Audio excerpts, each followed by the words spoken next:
이런 가운데 한 언론이 김건희 여사가 보낸 문자의 전문이라며 5건을 모두 공개했습니다.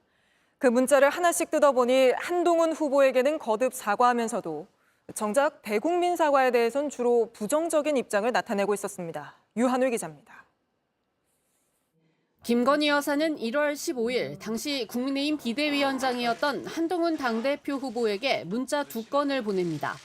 대통령과 재특검 문제로 불편하셨던 것 같은데 대신 사과드리겠다. 자격도 안 되는 사람이라 사달이 나는 것 같아 죄송하다 등 한 후보에 거듭 사과합니다.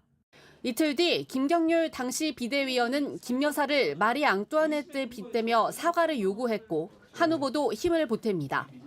그 전후 과정에서 분명히 아쉬운 점이 있고 국민들께서 걱정하실 만한 부분이 있었다고 저도 생각합니다.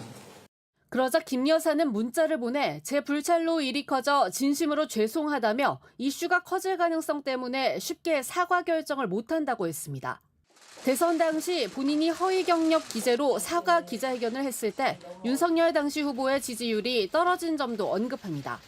그 뒤 1월 21일 이관섭 당시 대통령 비서실장이 한 후보에게 비대위원장 사퇴를 요구하는 동시에 김 여사가 사과할 필요 없다는 친윤계의 목소리가 분출됩니다. 그거는 몰카 공작이잖아요, 여러분. 왜 집에 안 있고 길거리 나와가지고 교통사고 당했냐라고 책임을 물으면 여러분들께 묻는다면 동의하시겠어요? 똑같은 케이스잖아요. 그러고는 김 여사가 보내온 4번째 문자. 고통의 길을 걸어오신 분들의 노고를 해치지 않기를 바랄 뿐이다. 그럼에도 불구하고 사과가 필요하다고 판단하면 단호히 결심하겠다는 내용이 담겼습니다.